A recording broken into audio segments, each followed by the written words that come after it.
Airboat time. Finding the right balance between vehicle time and time on foot took some work.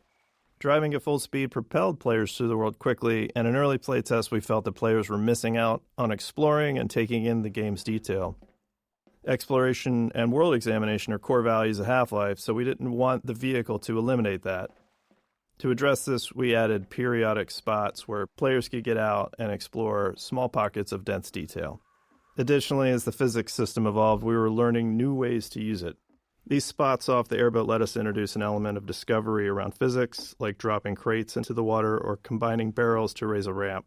This gave players a chance to interact with water and physics in different ways.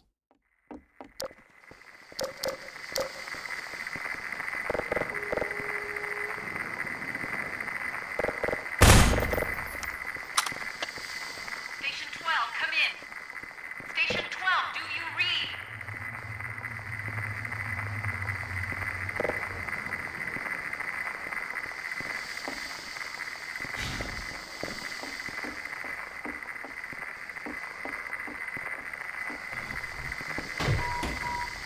Minor fracture detected.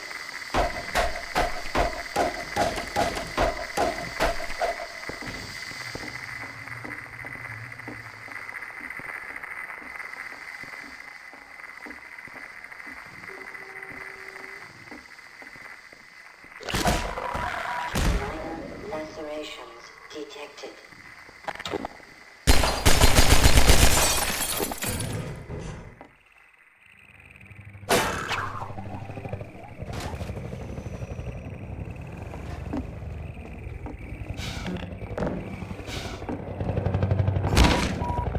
Minor fracture detected.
Floating supplies.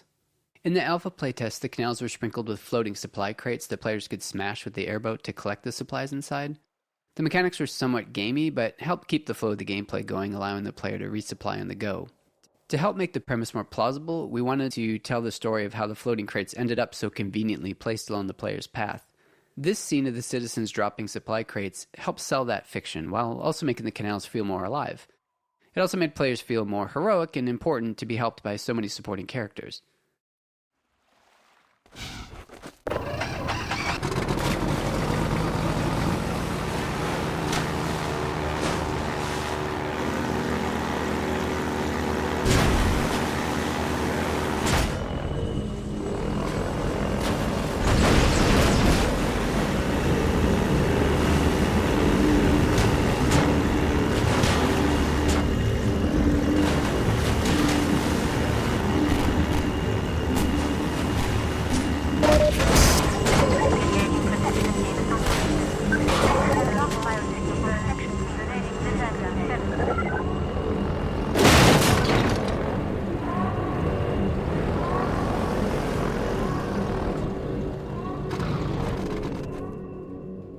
Individual, you are convicted of multi-anti-civil violations.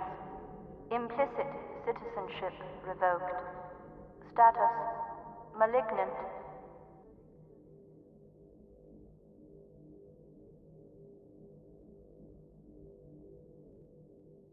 Attention occupants. Your block is now charged with permissive inactive coercion. 5 ration units deducted. Individual, you are charged with capital malcompliance. Enter citizen status approved. Attention occupants.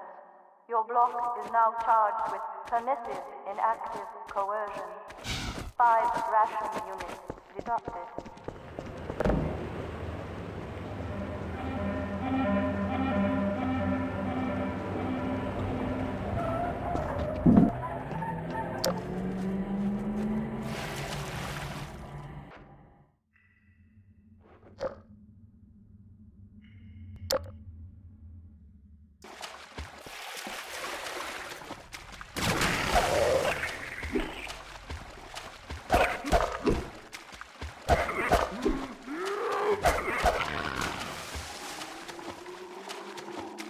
Zombie surprise.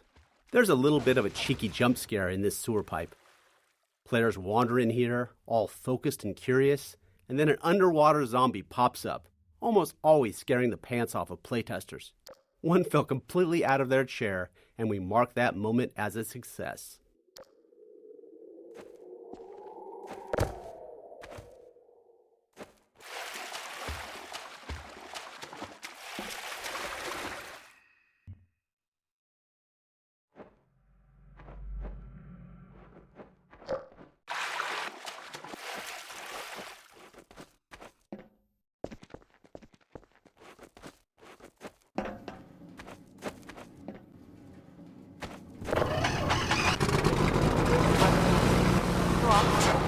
Multi-anti-civil violation.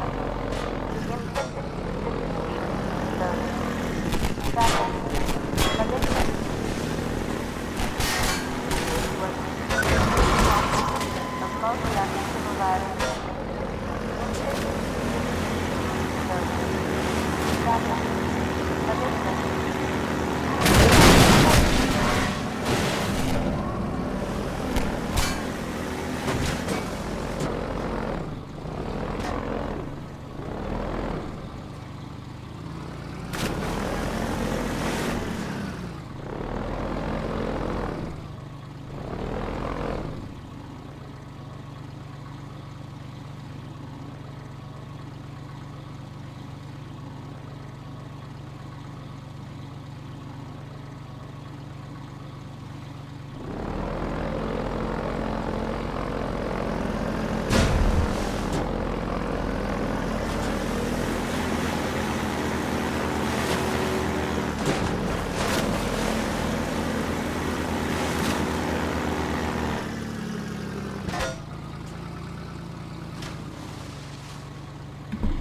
I never really looked at the environment in these canals.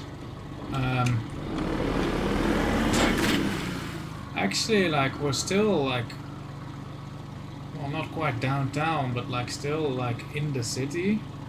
I haven't really, interpreted it that way. Like, it already feels, like, if you just look at the canals, it already feels like you're way out into the middle of nowhere, but no, this is where people live or lived. And yeah, not too far. Maybe in the past some of the children or the teens went through this canal and went skinny dipping or something. Maybe not, but teens be teens. But yeah, pretty cool. So unless this is recently added, which I think there was an update note about, that they decorated these a bit, but my understanding was that was just like filling up gaps in hills and all that. This building was here because of the billboard. But maybe this is new, but yeah, I wouldn't know. I never really looked.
I don't know, maybe it is new.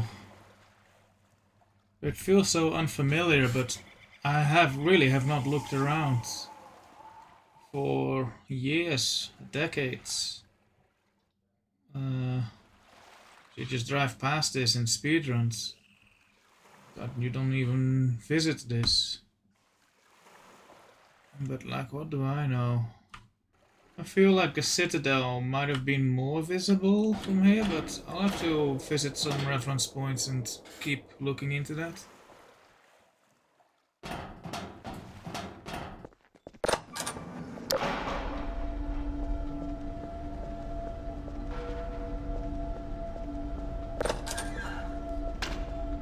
Grenade intro.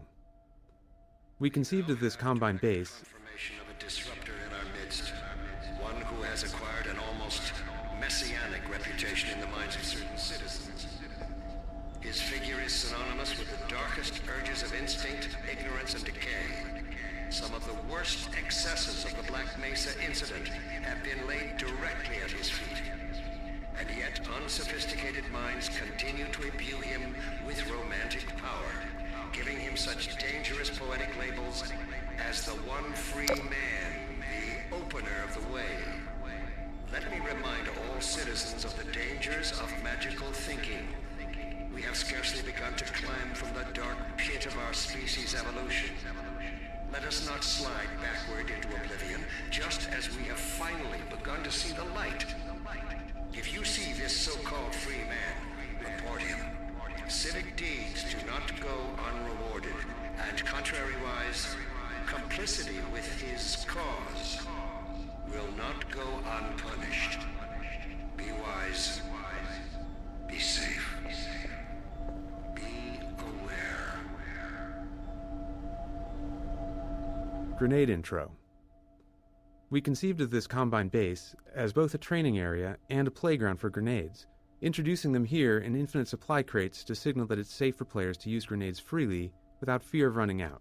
Go wild. The Combine encounter here uses extensive markup to direct the soldier AI towards cover and provide good opportunities for players to make use of grenades. At the end of the area, the same infinite grenade technique helps players resolve the turret placement, as a direct assault is a lot more difficult if you don't. A bright red light and a particle trail were added to the grenades, making it significantly easier for players to follow their trajectory, whether they're throwing them or dodging one from a Combine soldier.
Medical systems engaged.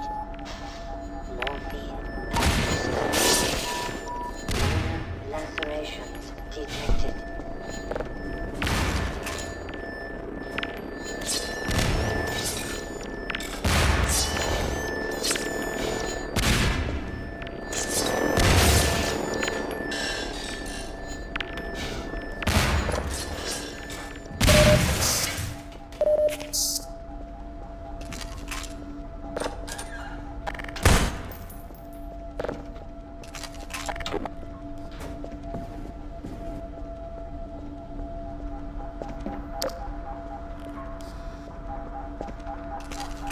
Air resistance.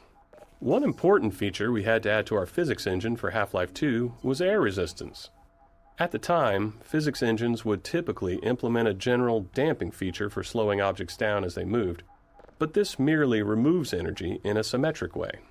In order to create more believable motion, we decided to simulate air resistance instead. This allowed us to get asymmetric behavior, where the amount the object was slowed by moving through the air was different depending on how much surface area of the object was facing the direction of movement or rotation. This feature was key to making explosions and objects thrown by the gravity gun look believable. Fast-moving and fast-spinning objects are among the most expensive things to simulate in Half-Life 2's physics engine, so air resistance also improves CPU performance in cases like explosions. It is also key to presenting different materials and masses of objects. More dense objects can push aside air more easily, and this is visible. Having this effect in the simulation helps make the difference in density between cardboard boxes and wooden planks more apparent, and really helps make the objects in Half-Life 2's world much more convincing.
puzzle layers.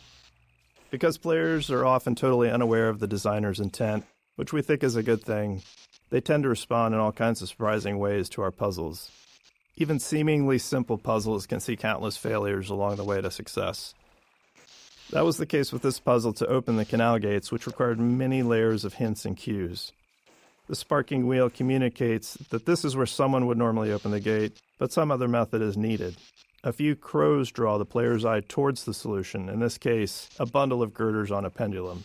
As grenades have been thoroughly introduced, we originally wanted players to throw one to break the wooden support structure, but that wasn't obvious enough.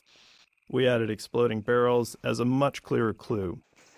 But even after solving the puzzle, some players didn't realize that the gates were now open, which led them to endlessly explore the base interior looking for another exit. So we had to remind them of their original problem, the broken gate. We added smoke, the alarm klaxon, and a spinning light, and it was then that we finally started seeing reliably good results in playtesting.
User dead imminent.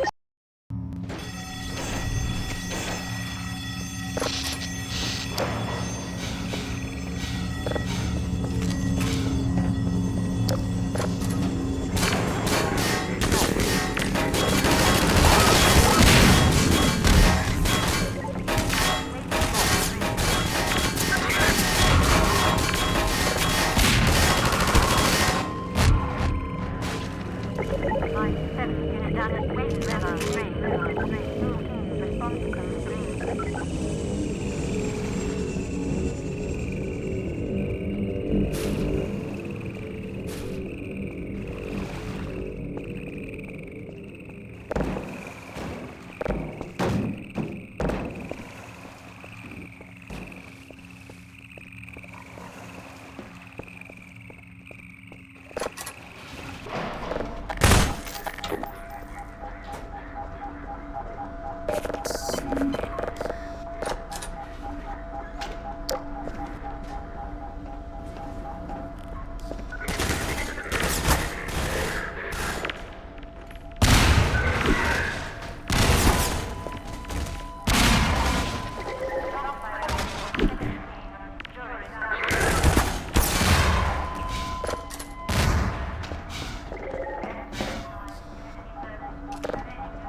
Metrocop strafing.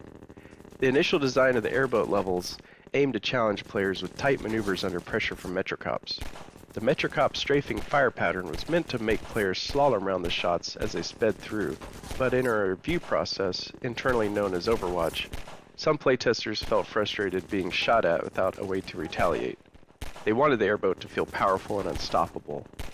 Based on that feedback, we refocused the levels to emphasize empowerment over challenge, shifting from dodging attacks to fast-paced combat, speed, and busting through barriers.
cohesion is preserved.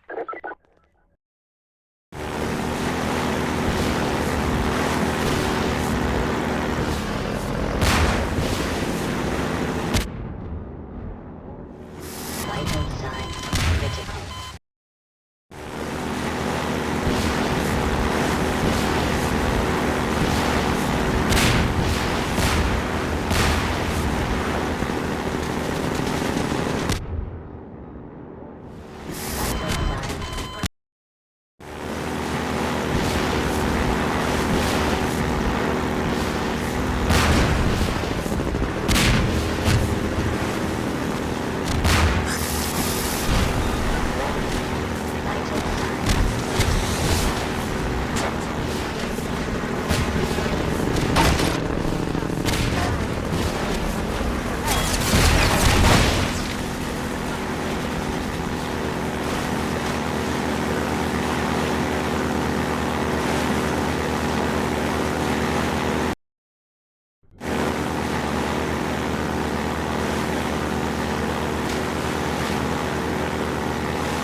3D skybox.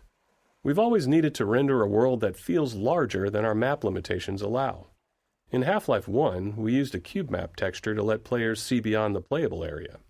But in Half-Life 2, we wanted that view into the larger world to be dynamic, not just a static texture. Our map size limitation was about half a mile in each dimension, but we realized we could create a much larger outer world if we stored it at a reduced scale. So, we invented what we called the 3D skybox. The 3D skybox is a small box hidden within the actual game map containing geometry at 1/16th scale. Inside it, a reference point corresponds to a matching origin in the main map. Then, when we render the space beyond the playable area, we use the geometry from the 3D skybox, positioned by that reference point and scaled up 16 times. Getting the lighting and fog to blend seamlessly across the transition from the main map to the skybox presented some sticky challenges, but it worked. The result made the world feel significantly larger and more immersive than it had in Half-Life 1.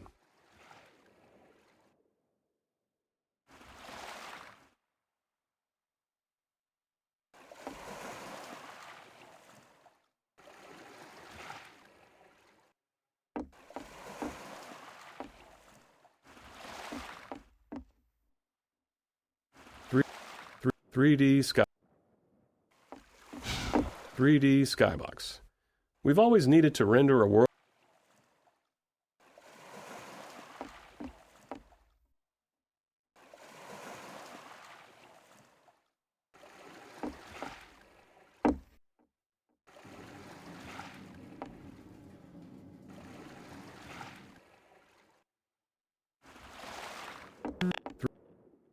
"3D skybox. We've always needed to render a world that feels larger than our map.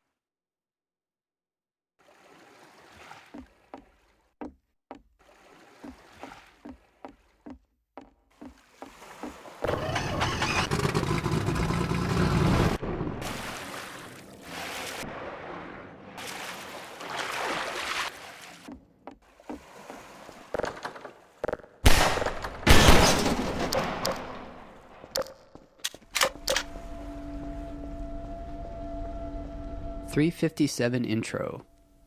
The Magnum, unlike the basic handgun with its slower rate of fire, is meant to be fired in a more measured, calculated way, dealing catastrophic damage to your target. Earlier versions of the Magnum had a bit of random dispersion, which we felt fit the heft and the less sensitive trigger pull of a larger pistol. However, this led to anticlimactic moments where players would carefully line up a shot only to miss due to the accuracy penalty. To address this, we made the first bullet perfectly accurate, with each subsequent shot becoming less accurate as you blasted away.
VMPI. During development, we became increasingly frustrated with our slow gameplay iteration speeds, mainly because map compilation, needed to pre-compute lighting and visibility, was taking hours. Computers in 2000 were far slower than today's, and they had only a single CPU core each. Inspired by SETI at Home, a distributed program that used PCs worldwide to analyze radio waves for signs of extraterrestrial life, we built VMPI, which was our own distributed system that spread the map compilation process across many office computers. Today, these kinds of distributed systems run on giant GPU clusters, but at the time we just ran it on all the computers in our office. To deal with how our lighting code was evolving as quickly as our maps were, VMPI also distributed new exe files to everyone's computer too. In retrospect, this was a pretty terrifying security concept, just awfully bad. It's like the stuff of nightmares for IT folks. because we were sending an arbitrary executable to all of our work PCs and they would just run it. It was absolute madness. But it worked for us, and it did significantly increase our map iteration speed, and as a result, it ended up being a crucial tool.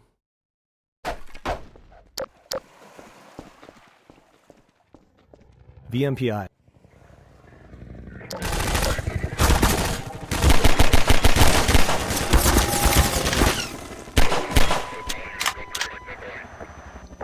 Lost biosignal for protection team unit during 2.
Mounted gun. The mounted guns were added here to help train the player on the gun's effectiveness against the attack helicopter for the final battle in the reservoir. This was necessary because up to this point, the helicopter was invulnerable to the player's weapons, and we had to give some indication that it could be harmed with larger weaponry. This was only somewhat effective in playtests due to the amount of pressure the player was under at the moment, which led us to developing the particle effects and sounds that would sell to the players that they were really doing damage.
Sometimes I wish doors like these would be accessible.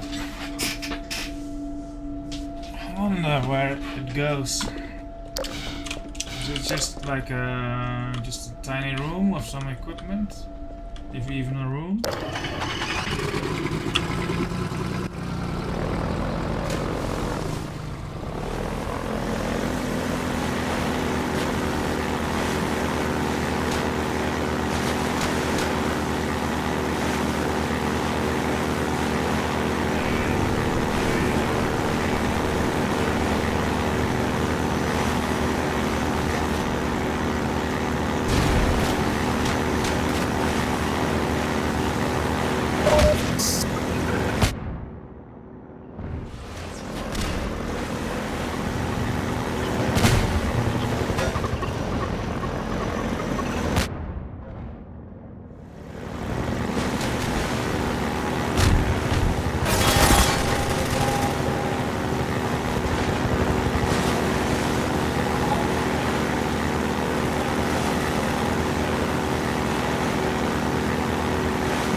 Helicopter bombing run. This is another example of us creating movement hazards while driving the airboat. The helicopter attempts to stay in front of the player when dropping bombs, and if the player backtracks, it switches to hovering and turns to attacking the player. In one playtest, a bomb just so happened to drop between the pipe seams, creating a pretty cinematic moment. The playtester had a positive reaction, so the team decided to script it so it happened every time. This process has become part of our organic design process. Every so often, a cool thing randomly happens in a playtest, and we find a way to make it happen more reliably.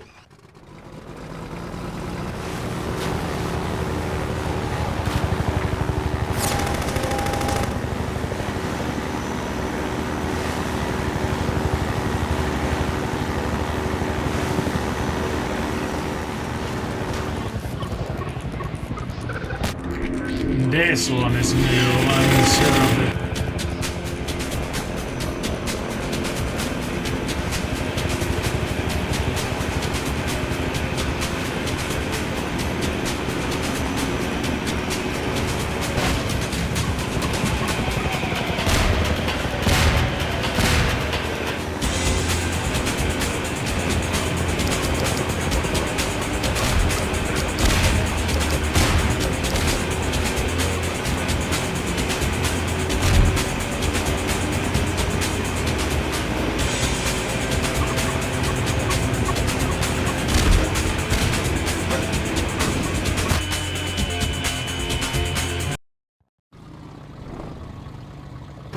Helicopter bombing run.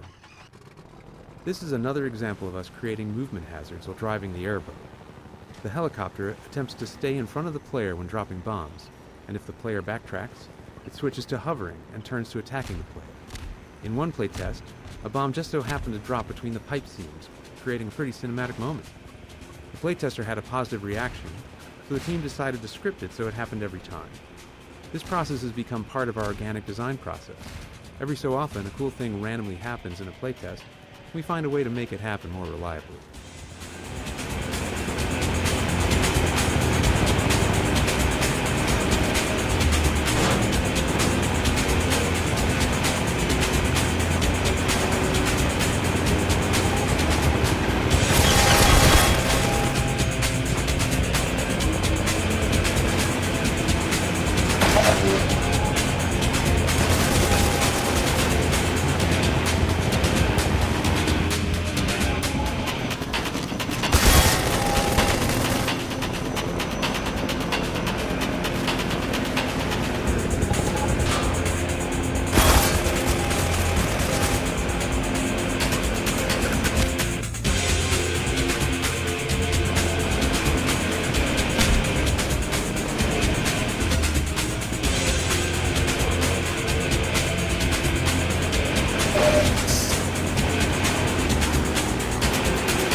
Smokestack collapse. When making a cinematic action game like the first Half-Life, we'd always wanted to make some big, spectacular destruction sequence, but we were never quite able to do anything like that. Half-Life 2's physics introduced a system for breaking physics small objects, such as crates, into pieces, which provoked the idea of doing something much bigger. We took a leap and tried breaking a smokestack into pieces as it fell. So we experimented with the masses until it felt better, refined the model, and added lots of smoke and audio to sell the effect. And there we had it. We had our big spectacular destruction moment. Ultimately, our physics made the sequence just barely possible in a way that maybe seems quaint by modern standards, but felt really awesome at the time. Because the simulation was unique every time we ran it, we had to take steps to avoid completely blocking the player's path with the big chunks of debris. The success of this sequence whet our appetites for the much higher fidelity cinematic physics destruction effects next seen in Episode 2.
Smokestack collapse. When making a cinematic action game like the first Half-Life, we'd always wanted to make some big, spectacular destruction sequence, but we were never quite able to do anything like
Displacements 1.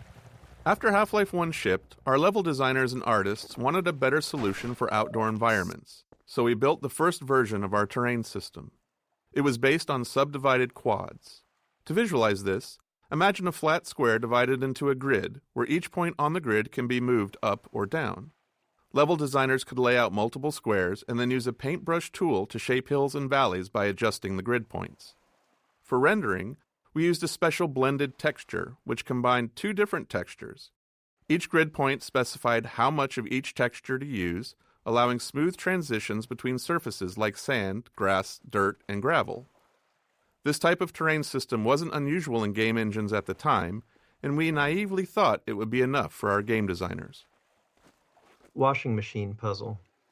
We created the washing machine physics puzzle late in development, after playtesting indicated that players needed some downtime from the relentless pressure from the helicopter. Pacing contrasts like this can accentuate the high moments by resetting the player's emotional state and warding off exhaustion or even boredom. It was a positive sign that players reacted so strongly to all the work done to make the helicopter truly menacing, but if we didn't manage the stress of it, fatigue set in, which quickly started to feel like monotony rather than excitement. Originally, players quickly drove through this area, but because of the nice sunlight and composition of the canal here, we decided it was a good spot to pause the action and have the players spend some quiet time solving a puzzle. The puzzle itself, which was the first to use masses and pulleys, ended up giving rise to other physics navigation puzzles elsewhere in the game.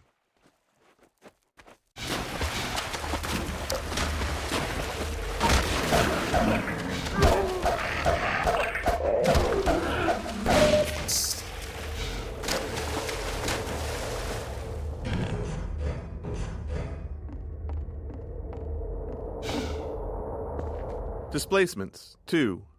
Once the initial terrain system was up and running, we expected level designers to use it for outdoor spaces. Instead, they began experimenting, adding detail in unexpected places. They used the subdivided quads on the top of walls to create ruined edges, rounded off street curbs, and even attempted to make pipes. This met with varying success since the terrain system was designed for landscapes, not architectural detail. So we returned to the code mines, transforming the height-based terrain system into a fully 3D displacement system. Now, instead of only moving grid points up and down, designers could move them in any direction. This allowed them to add extra detail to all kinds of surfaces using blended textures to smooth transitions between the displacement quads and the BSP geometry. However, this required additional tech work to ensure consistent lighting between the two renderers, or those edges would have been noticeably mismatched. But with all this done, the level designers seemed satisfied, and we naively thought that this time it really would be enough.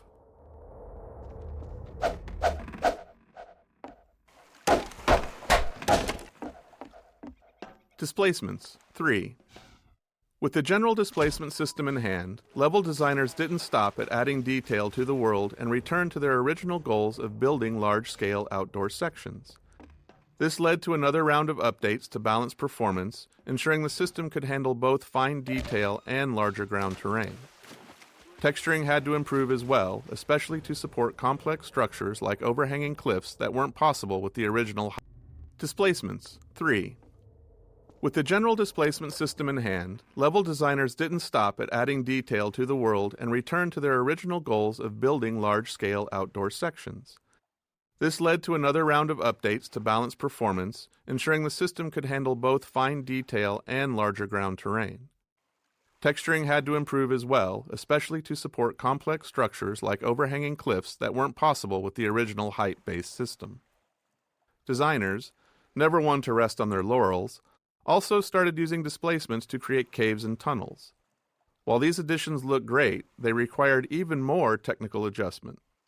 Eventually, we managed to wrangle the competing requirements of all the ways that displacements were being used, and they shipped in large sections of our game world. Looking back, displacements are a clear example of how technology and game design evolved together. It's a chicken and egg problem. We can't foresee all the ways a piece of tech will impact the game, but we also can't build the tech without knowing what it needs to accomplish. So, as is always the case, we have to build something. We start with a solid guess and see where it leads us.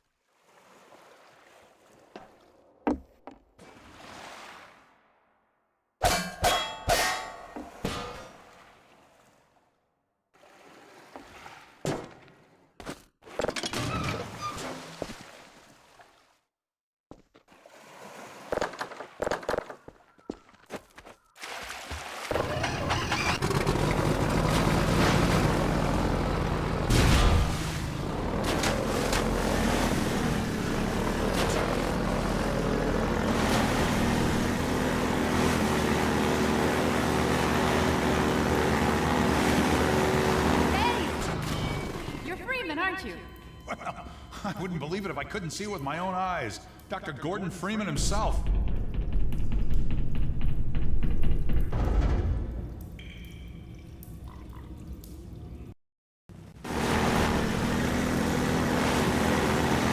Hey! You're Freeman, aren't you? Well, I wouldn't believe it if I couldn't see it with my own eyes. Dr. Gordon Freeman himself. Just in time, Doc. Gotta move out before the combine. Just getting ready to pull out. We'd better hurry. Gotta tear down this camp and get out of here.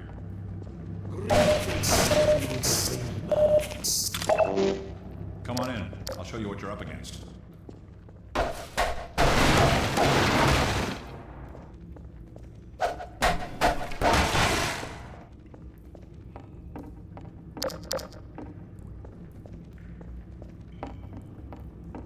Get in here.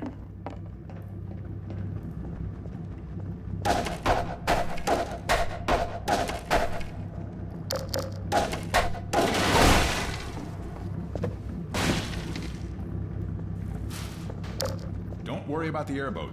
Vort's gonna look after it for you.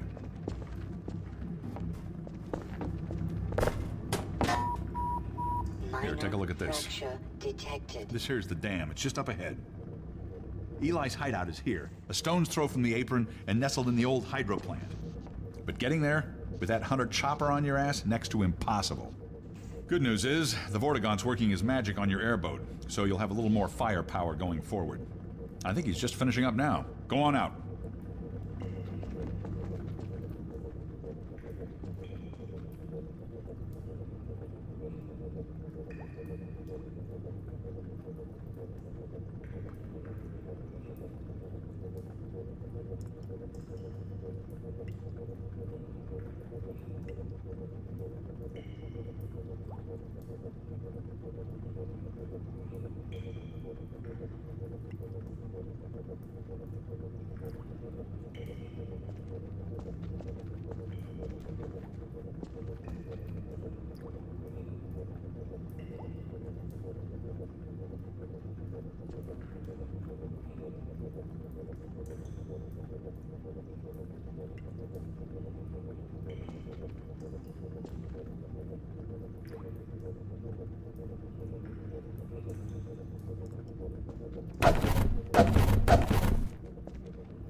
Gestures. Each of our characters had a library of simple animations called gestures, which we could easily layer on top of other body movements. While originally planned as a production savings to allow us to reuse animations throughout the game, we found they actually had more utility than that. Humans often repeat certain movements, and these can be markers of a specific personality. As a result, our gestures library ended up capturing the essence of each character, helping to unify our animation team's understanding of who those characters were. This made it much easier for our animators to share any one character's workload among themselves, which production often required.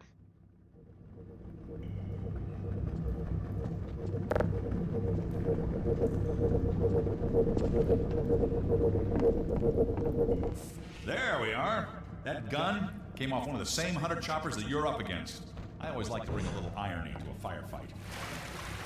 Take that chopper down, and you should be able to tear on through to Eli's place. The Freeman will accept this weapon or suffer greatly on the road ahead.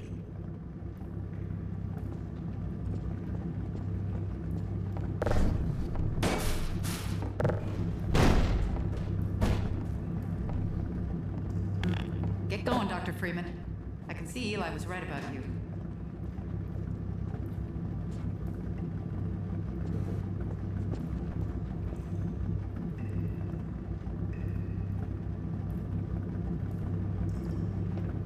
Get going, Doc. We gotta break camp.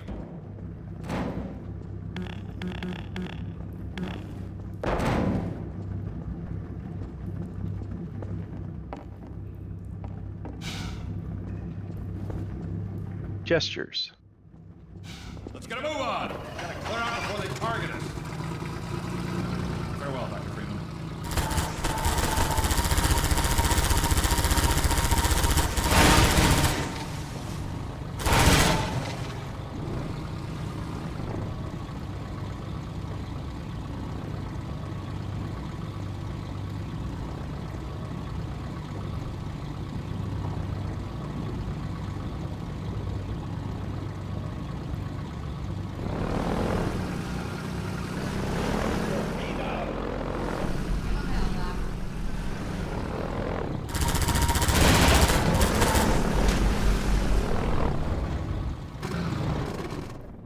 Airboat Changeup.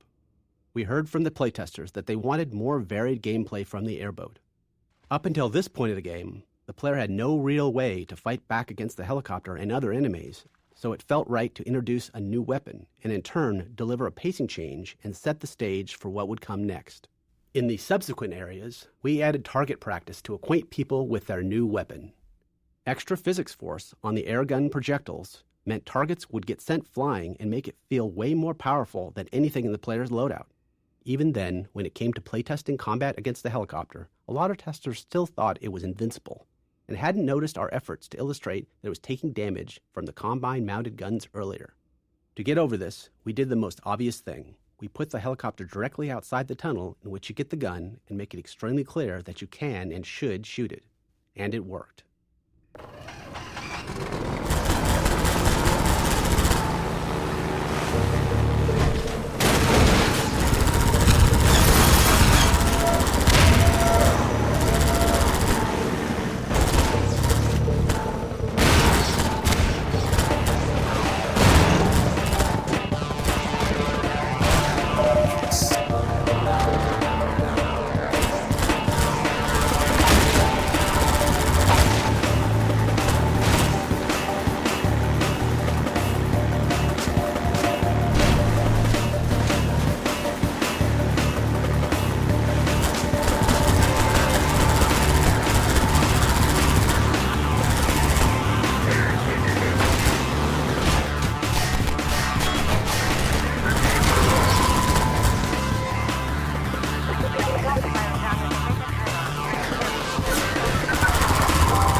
Skybox time of day.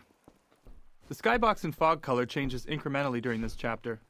This is meant to visually represent the passage of time as the player journeys through the canals and the chapter. Two fog color values in opposite directions help sell the illusion of the oblique angle of the sun. You can see it getting closer to sunset by this point. This culminates in the helicopter combat arena with the sun setting and Ravenholm visible in the skybox.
A Half-Life game is an ultimately linear experience, but we're always looking for ways to break up the player path and create nonlinearity at level scale. This lambda cache, replaced with a zombie and headcrab ambush, was entirely optional and built only to add some of that nonlinearity to this section of travel through the canals.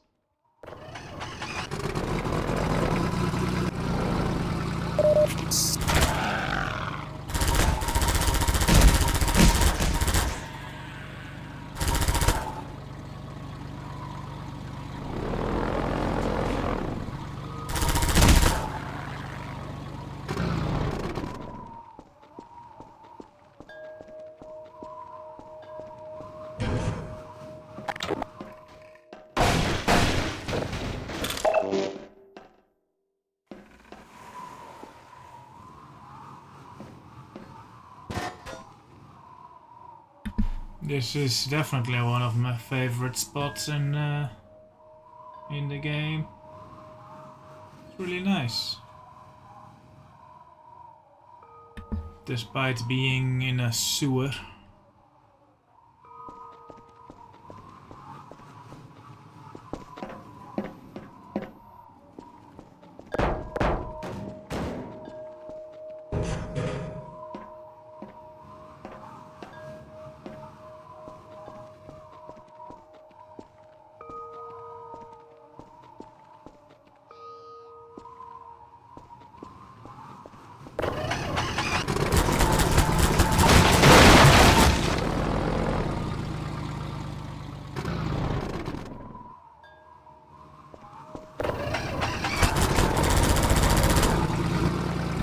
Makes you not want to leave, does it?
Donkey Kong Barrel Ramp.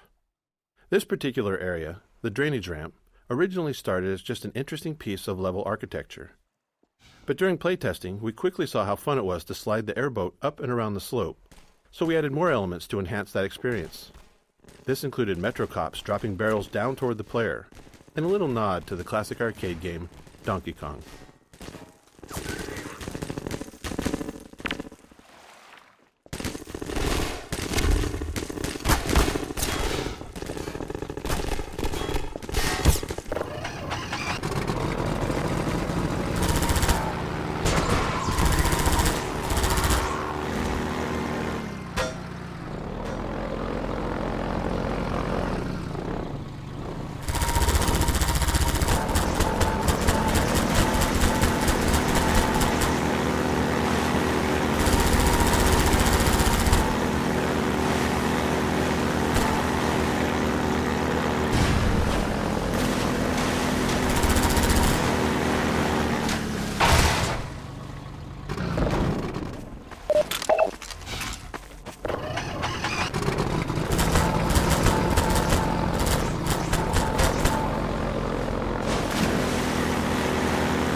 Now we truly are in the middle of nowhere though. No more apartment blocks, just factories, warehouses, and I guess that's probably like not even in a home. That's like one of them, like little office. Maybe not like an office, but like, I don't know, some shack thing. Somewhat administrative. But yeah, this is cool, seeing the progression.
guy could do with like triple the HP he has. That's a fun fight, but he needs more. Needs to be longer.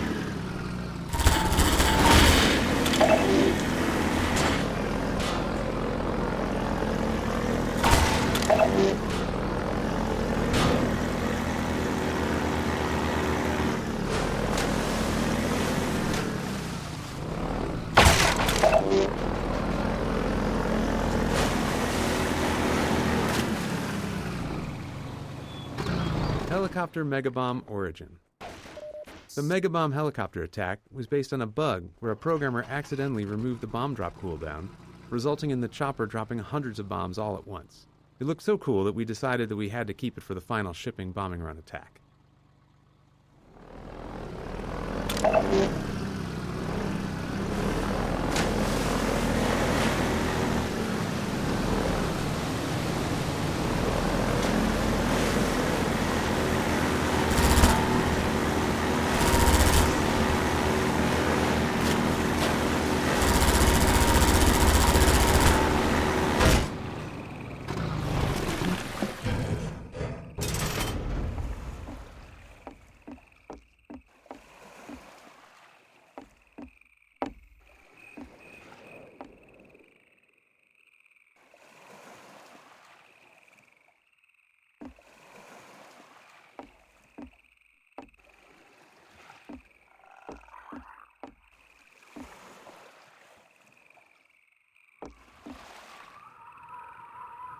Helicopter Final Battle.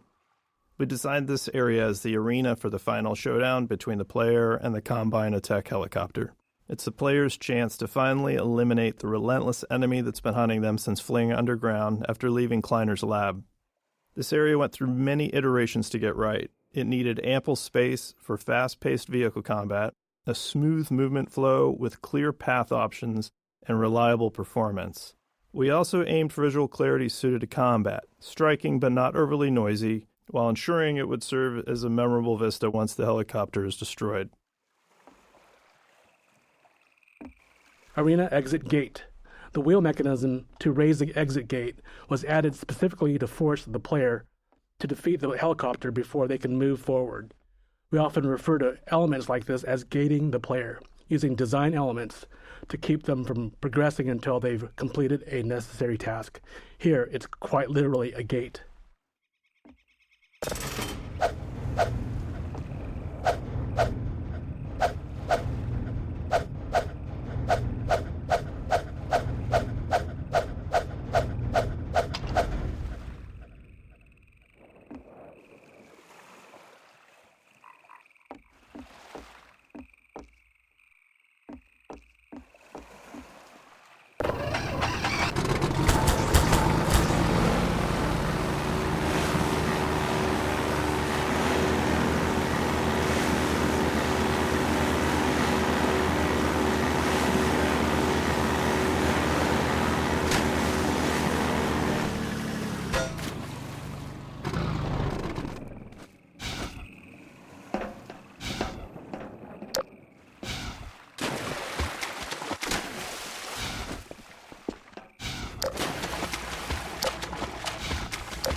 We remember the free man. We are coterminous. There is no distance between us. No false veils of time or space may intervene. We see you still in Black Mesa. Clearly we see you in the Nayland's chamber.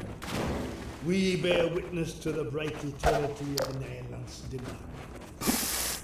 You leap, you fall, we see you flash between the barriers. For a brief time you joined us, you are one between the worlds. Communion of the vortessence, and that other, a deeper mystery, no deeper than the void itself. We cannot forget those whose cords you cut. Forgiveness is not ours to bestow. Unity of purpose, the shattering of common shackles, a single road we tread. Your song we sing and shall sing for eternity, no matter the consequences of this struggle. You have brought us grief and jubilation beyond measure. We are there still in observance of your final stroke. While our only scattered at your feet, you severed the mortal cord that bound the nailings to life and to us. That sharp spur of hope has not dulled to this day. For once the lesser master lay defeated, we knew the greater must also fall in time. With you besides us, a talisman of victory, the day of freedom draws nigh. Your bright face obscures your darker mask. We call you Sib, although your mind and meaning are a mystery to us. Far distant eyes look out through yours. Something secret steers us both. We shall not name it. We have endured these chafing bonds for eons, yet a single moment of further servitude seems intolerable. How often have we slipped our yoke only to find it choking us again? Let this war end in either total victory or our extinction. No further compromise shall we allow. We take our stand beside you here upon this miserable rock. The way ahead is dark for the moment. What seems to you a sacrifice is merely to us an oscillation. We do not fear the interval of darkness. We are a tapestry woven of vortessence. It is the same for you if only you would see it. How many are there in you? Whose hopes and dreams do you encompass? Could you but see the eyes inside your own, the minds in your mind, you would see how much we share. We are you, free men, and you are us. We have lost all dear to us. Where to now? And to what end? This is more than anyone can bear, but we will persevere. We shall prevail. We have survived worse across the ages. Our life is worthless unless spent on freedom. Our cause seems hopeless. Our finest poet describes it thus. Galambakalilaba. Our cause seems hopeless. We shall prevail.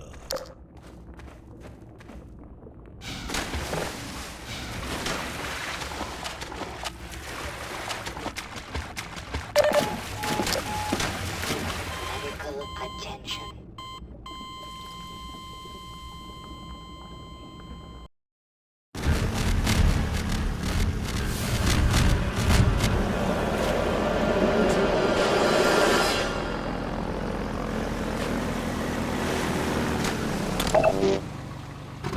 Helicopter Megabomb Origin. Helicopter Final Battle.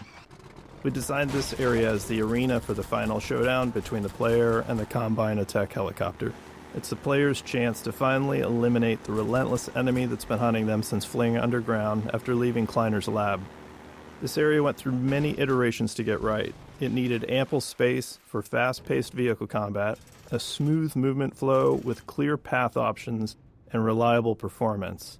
We also aimed for visual clarity suited to combat, striking but not overly noisy, while ensuring it would serve as a memorable vista once the helicopter... Arena exit gate.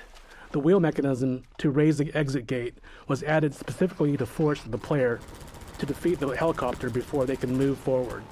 We often refer to elements like this as gating the player, using design elements to keep them from progressing until they've completed a necessary task. Here, it's quite literally a gate.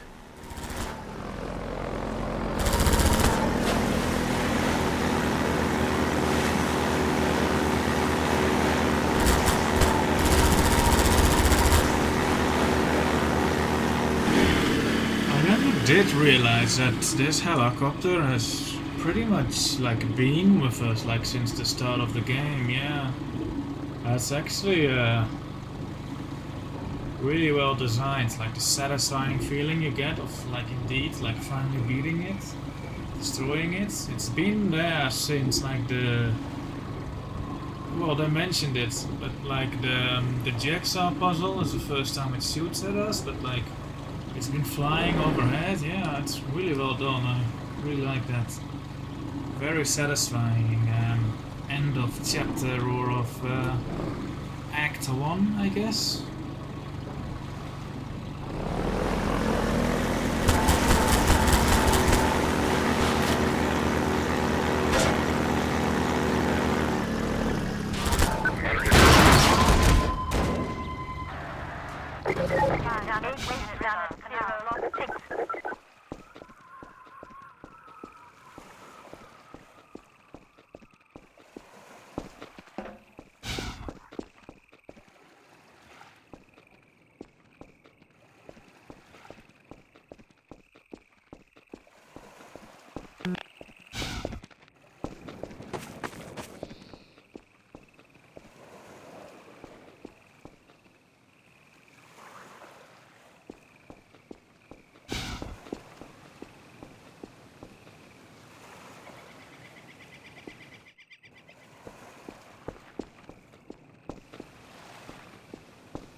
I seem to remember that you could see City 17 really far in the distance.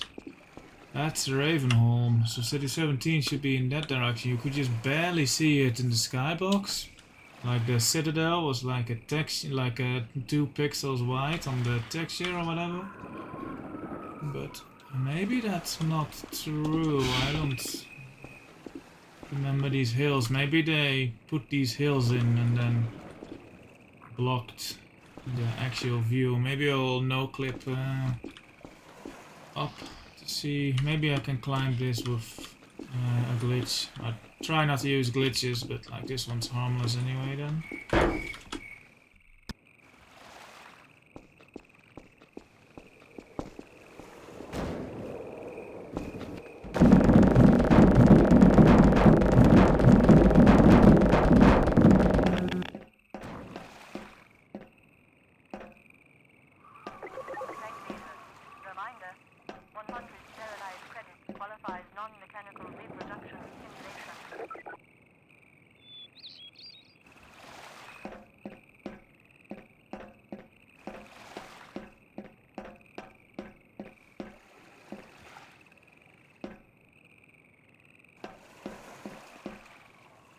Like, I don't remember needing to go this high. Like, from what I remember, you could see it from the gate.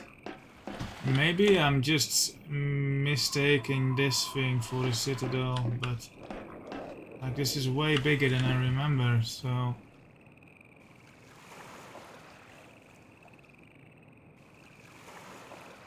I don't know.